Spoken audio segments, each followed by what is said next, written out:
Assalamualaikum warahmatullahi wabarakatuh. Perkenalkan nama saya Alifirina Zahra dari kelas 2 SD dengan NIM 2357301010. Pada kesempatan kali ini, izinkan saya untuk menjelaskan beberapa materi singkat mengenai mata kuliah pemrograman framework. Nah, pada kesempatan kali ini saya akan menjelaskan beberapa materi yang terdiri dari konsep MVC, root Laravel, lalu Visual Studio Code, extension, dan pembuatan root. Nah, pada kesempatan kali ini saya akan memulainya dari konsep MVC terlebih dahulu. MVC atau Model View Controller merupakan suatu desain pattern yang memisahkan logika, tampilan, dan pemanggilan data sehingga penulisan kode menjadi lebih rapi dan mudah dipahami. Nah, di sini terdapat gambar MVC arsitektur. Nah, kita dapat membacanya terlebih dahulu dari controller. Nah, di sini controller akan memiliki queries yang dikirimkan ke model. Lalu model akan mengirimkan data ke controller. Lalu controller akan mengupdate-nya ke view. Lalu user akan memberikan aksi ke controller, begitu juga seterusnya. Nah, selanjutnya apa itu model? Nah, model itu terletak di direktori apps atau models. Nah, model menjadi representasi objek dalam database agar interaksi dengan database semakin mudah dan efisien. Laravel memiliki beberapa fitur untuk model. Nah, yang pertama yaitu Eloquent ORM atau Object Relational Mapper, merupakan suatu fitur yang memudahkan untuk berinteraksi dengan database tanpa harus membuatnya dari awal. Fungsi dasar seperti where, find by ID, find all file, dan all sudah tersedia dan dapat digunakan setelah inisialisasi model dilakukan. Nah, berikut ini sintaksnya. Jika model sudah diinisialisasi, maka model sudah dapat langsung digunakan sebagai berikut ini. Nah, maka jika sudah diinisialisasi, maka sintaksnya akan seperti ini. Nah, fitur yang kedua yaitu soft deletes. Nah, soft deletes merupakan penghapusan data tanpa harus menghilangkan data tersebut dari database, sehingga data yang dihapus dapat dipulihkan kembali jika terjadi kesalahan dalam penghapusan data. Soft deletes bekerja dengan mengambil data yang kolom delete underscore add-nya bernilai 0, sehingga pastikan untuk menambah kolom delete underscore add dengan tipe datetime pada tabel yang diinginkan. Nah, berikut ini sintaksnya. Penamaan file model disesuaikan dengan nama tabel yang ada pada database dan bersifat camel case. Nah, karena dia bersifat camel case, maka penamaan file modelnya jika tabel user underscore role akan memiliki model user role.php, maka penamaannya seperti ini ya. Nah, pembedanya yaitu dengan menambahkan huruf kapital pada awal kalimat dan menambahkan .php-nya pada akhir penamaan file. Nah, jika tabel peminjaman alat akan memiliki penamaan file menjadi pinjam alat.php.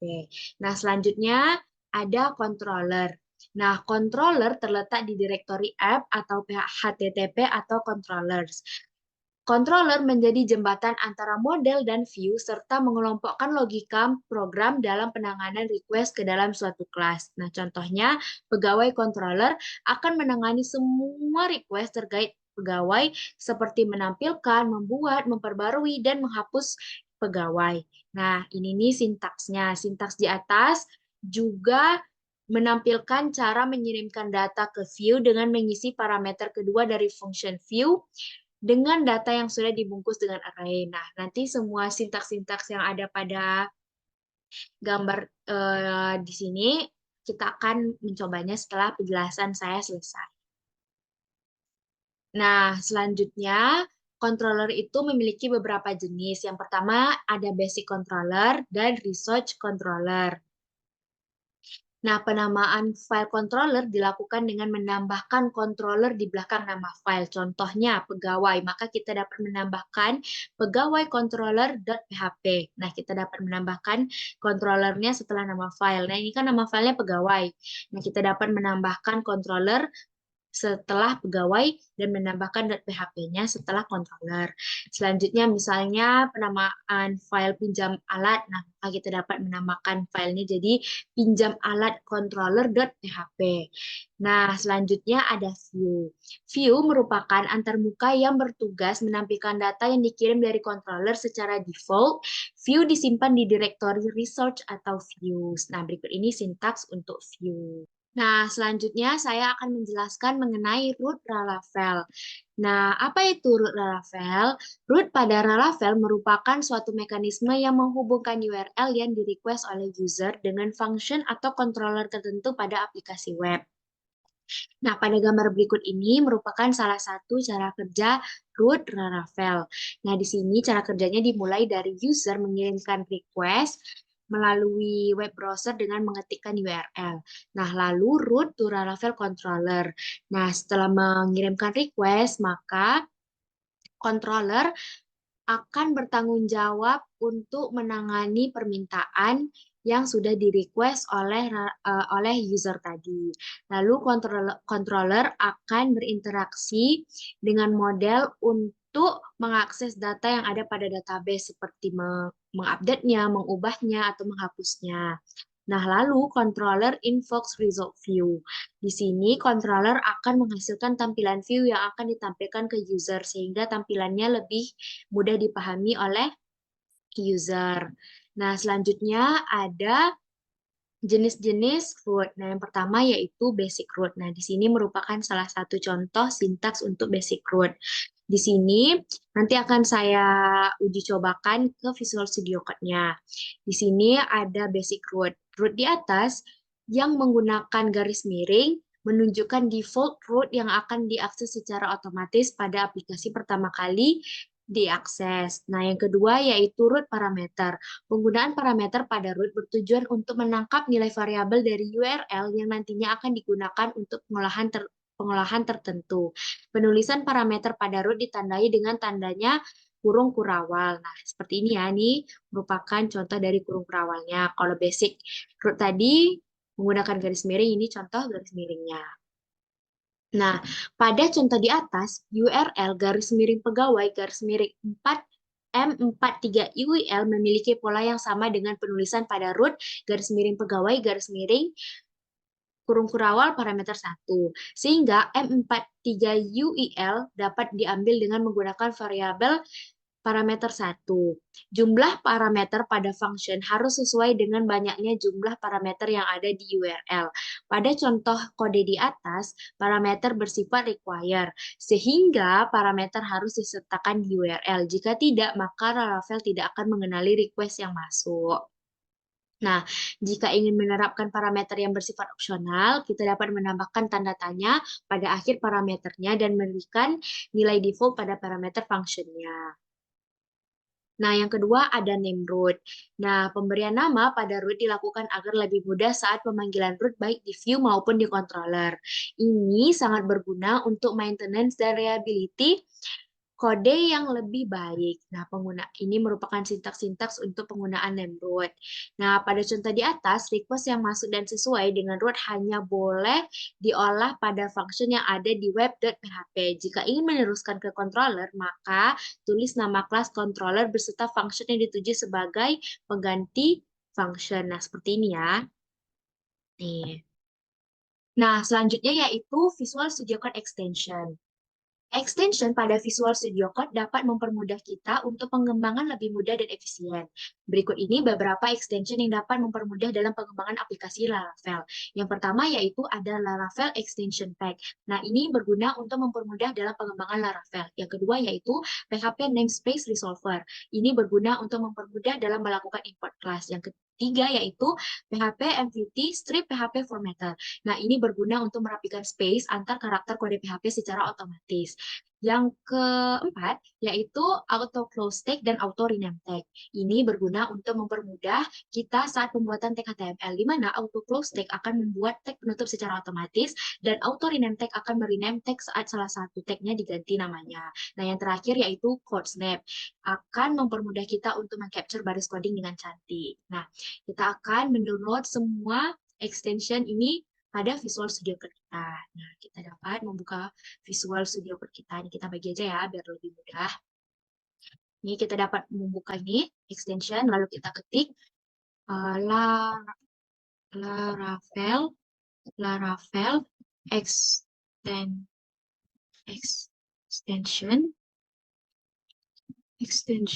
pack. Ya, sama seperti ini kita install.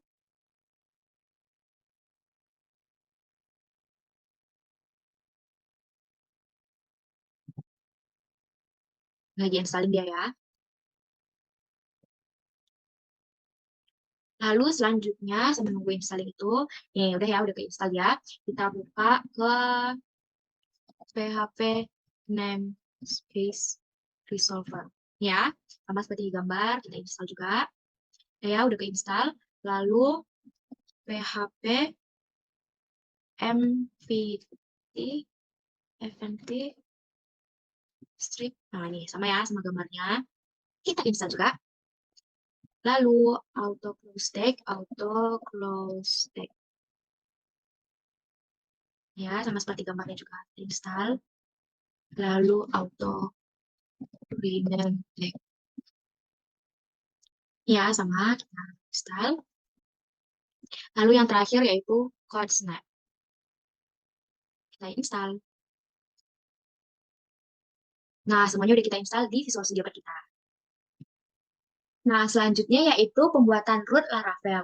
Nah, pada pembuatan root ini kita harus menginstal Laravelnya terlebih dahulu. Sama seperti pertemuan sebelumnya, hal yang harus kita lakukan untuk penginstalan Laravel ini yaitu mengaktifkan Laragon kita lalu mengakses terminal.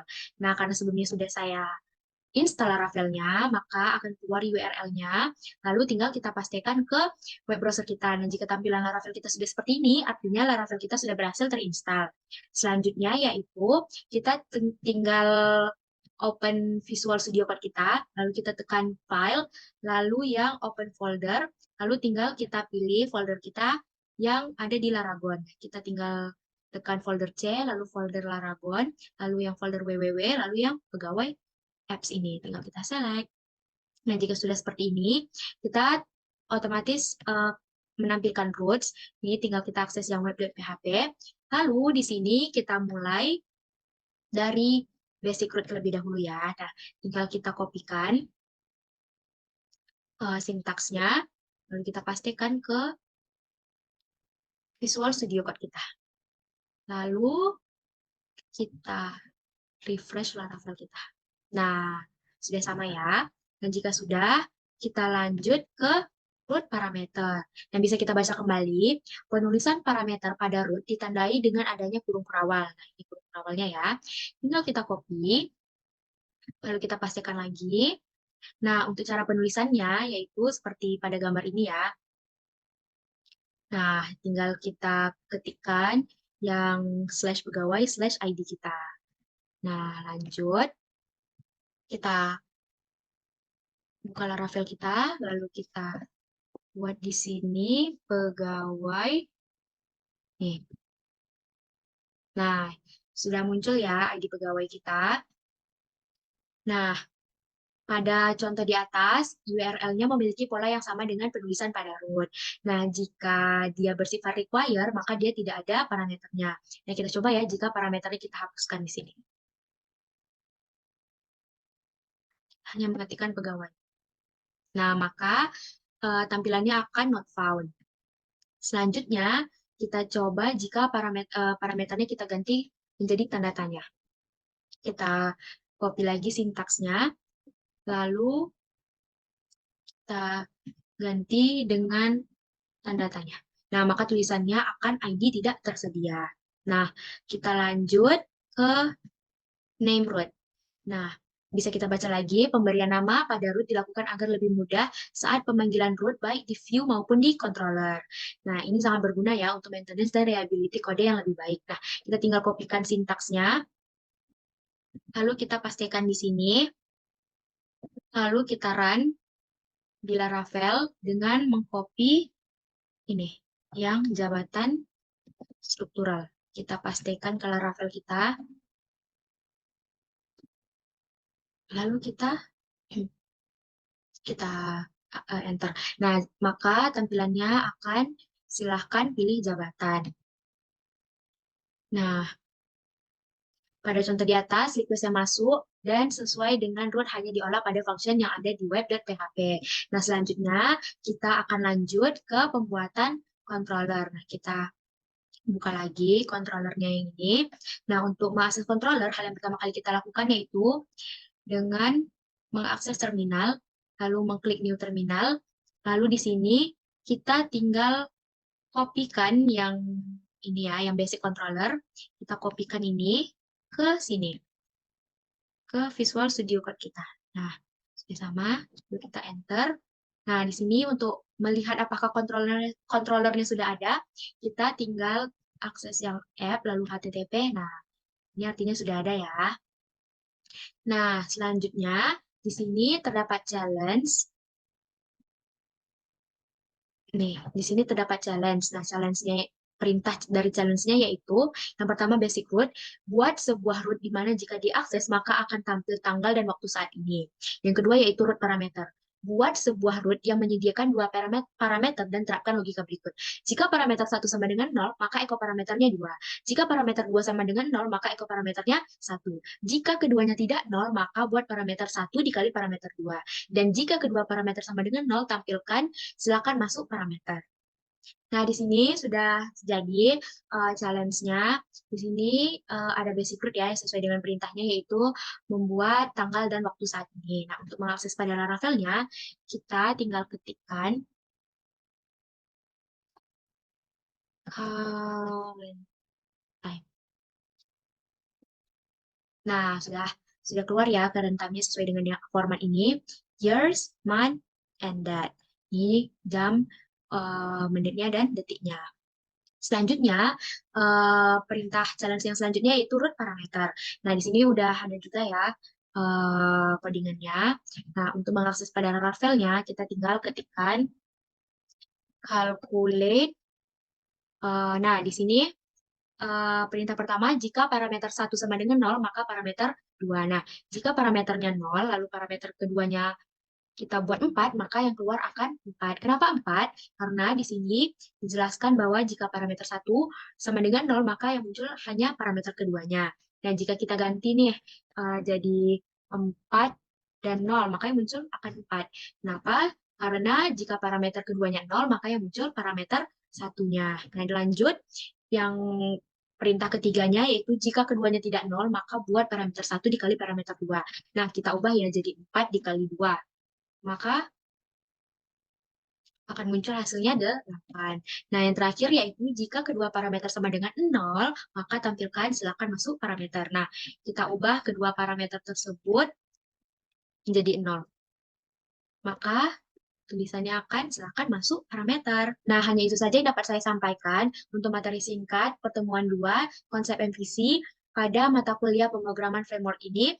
Sekian saya ucapkan. Wassalamualaikum warahmatullahi wabarakatuh. Terima kasih.